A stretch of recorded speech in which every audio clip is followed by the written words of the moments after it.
There are no shadows in the Underdark. There is no room for imagination in the Underdark. It is a place of alertness, but not aliveness, a place with no room for hopes and dreams.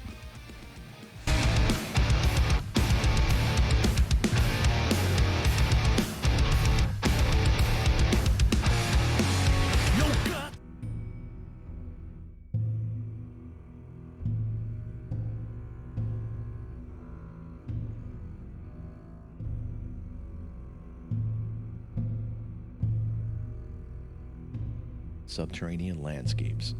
Above ground vegetation, rivers, bodies of water, and mountain peaks slow travel. The Underdark has these, and more uniquely subterranean impediments.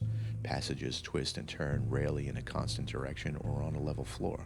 Tunnels vary in height and width, sometimes striking down to a crack or widening to great grottoes. Rivers and lakes can fill entire caverns. Vast patches of deadly plants and fungi block miles of passage. Because of these impediments, sometimes a direct route between here and there simply does not exist. In the Underdark, a traveler must prepare for all sorts of three-dimensional terrain. Climbing on slick, brittle, and sharp rock faces requires reliable aid. Underdark explorers need great skill in rock climbing, or even better, the ability to levitate or fly. Pack animals must navigate such terrain as well. While surface-dwelling dwarfs sometimes use mules, most major Underdark races employ riding lizards, steeders, or subterranean lizards in lieu of horses, oxen, and wagons. Rivers and subterranean lakes are rarer obstacles, but often serve as the most efficient means of travel. Many deep delvers ferry small boats into the tunnels below or build them from giant mushrooms. Magical treasures, such as folding boats, are highly prized. The lack of wind usually makes sailing craft useless, so most vessels are rowed or towed by aquatic draft animals.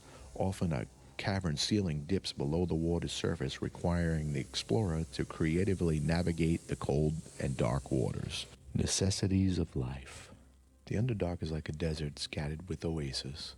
All the basic necessities of life, food, water, air, and shelter are in short supply, and the competition to survive is brutal.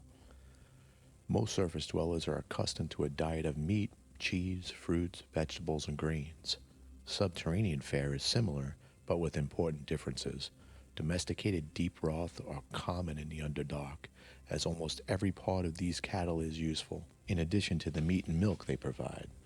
Cave pigs are also used for food and clothing, and wild deep broth herds are occasionally found too.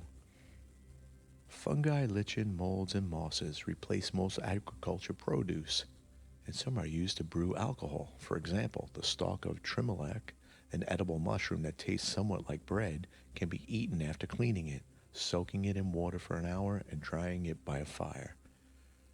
When nimmergan, a giant mushroom species, is sealed in a cask and left to die, a parasitic fungus consumes it and forms a drinkable fermented liquid, also called nimmergan.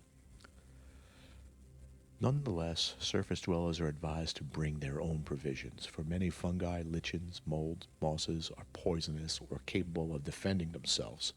Priests who can magically create food are a welcome alternative to foraging. Fresh water is scarce in some regions of the surface world, but it is more precious than gold in the Underdark. Like food, magically created water is an invaluable resource to explorers. Deep earth denizens get no rain, so they rely on rivers, lakes, and seepage through the rocks for water. Every permanent Underdark community has access to a permanent water supply, and disruption of a water supply leads to quick action.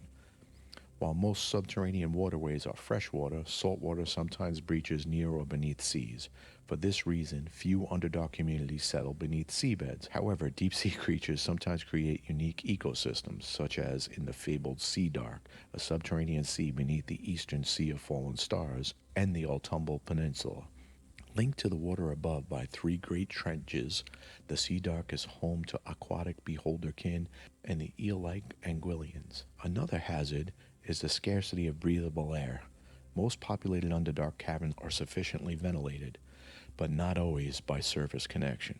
Denizens of my native environment are well aware of fireweed, a heat-absorbing plant that converts heat into food and foul toxins into breathable air. Fireweed makes volcanic regions survivable and lifeless tunnels relatively fertile. Surface dwellers who deliberately or unwillingly damage stands or fireweed are quickly dispatched by the plant. A different tactic employed by the Sniffniblin involves using puffball salamanders as a means of detecting bad air. These small, harmless creatures swell up like a bullfrog when air starts to go bad. By keeping a close eye on a caged puffball salamander, Underdark explorers can buy a few minutes to escape before being overcome by toxins. Basically a canary in a coal mine operation. Although the Underdark seemingly supplies innumerable shelters, explorers are advised to choose carefully. Shelters here are chosen for defensive reasons, not for protection from the elements. Multiple escape routes are vital, for many creatures burrow through solid stone. As deep earth inhabitants are more accustomed to battling in tight confines, I recommend surface dwellers seek defensible plateaus in large caverns, selecting terrain akin to their normal environment. The Endless Hunt. I survived a decade alone in the wilds of the Underdark, only by becoming a hunter in both body and mind, a wild beast of the lightless lands as cunning and deadly as any who stalked those tunnels. Even then, only the aid of Guenhwyvar kept me sane. Generally, the civilized inhabitants of Deep Earth stick close to their inn caves, venturing forth only in groups to patrol, mine, or trade. In the wilds, heed any sign of recent activity. Predators tend to haunt well-traveled routes. Scavengers tend to lurk in such regions as well, much as jackals shadow the mighty lions of the Shar. At the same time, tunnels that appear unused usually are unused for good reasons. Even passive creatures in the Underdark defend themselves and their territory with deadly ability. As in the world above, monsters tend to leave evidence of their presence. Spores, heat signatures, broken cave formations, and disturbed fungi are all signs to the weary traveler. The Underdark is disturbingly silent for someone accustomed to the murmur of life above. But echoes travel far, alerting all manner of beings. When I was in the academy in Menzoberranzan, I learned early on to solve the riddle of an echo pattern and locate its source, although not always quickly enough. The Drow walk lightly and employ boots of elvenkind to mask their passage. We employ a sophisticated language of hand signals to obviate the need for speech in dangerous environs. Spells that generate magical silence or sound bubbles also suffice. The well-known priest spell that generates magical silence in a 15-foot radius also has the unfortunate drawback of preventing external sounds from reaching the cloaked individuals, so beware. Subterranean patrols, mining expeditions, and trading casters are always equipped to defend themselves. Scouts lurk in the vanguard and rearguard as any such group, on the alert for attacks from any direction, even above and below. Patrols usually separate into smaller bands to prevent foes from trapping them in a narrow tunnel or dead-end passageway. Ambushes and counter-ambushes are common, and hit-and-run tactics are the norm. A favorite Drow tactic is to levitate near a cavern ceiling while cloaked in magical darkness. Mining expeditions are particularly dangerous, for they generate a great deal of noise and must be defensible. Dwarves and Sniffniblin always establish traps and blinds in the surrounding tunnels before excavating, and they keep numerous escape routes ready. Although not constrained to a single location, caravans must ply regular routes navigable by their draft animals and/or slaves. Most successful caravan masters hire 2 or 3 patrols to accompany their expeditions, leading or trailing them, and would-be raiders sometimes never even see the target before being destroyed by the accompanying patrols. Caravans are most vulnerable when navigating treacherous terrain.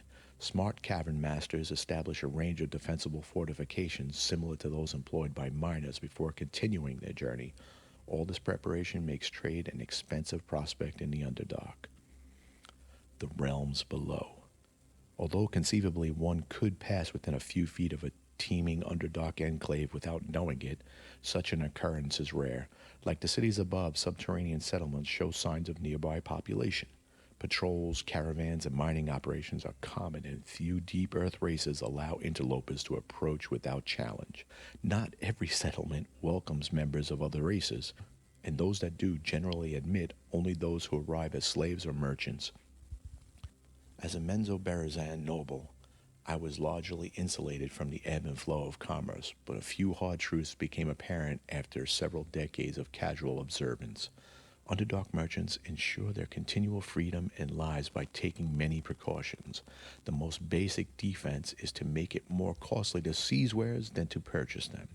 A would be buyer often tests a merchant's defenses before concluding a transaction.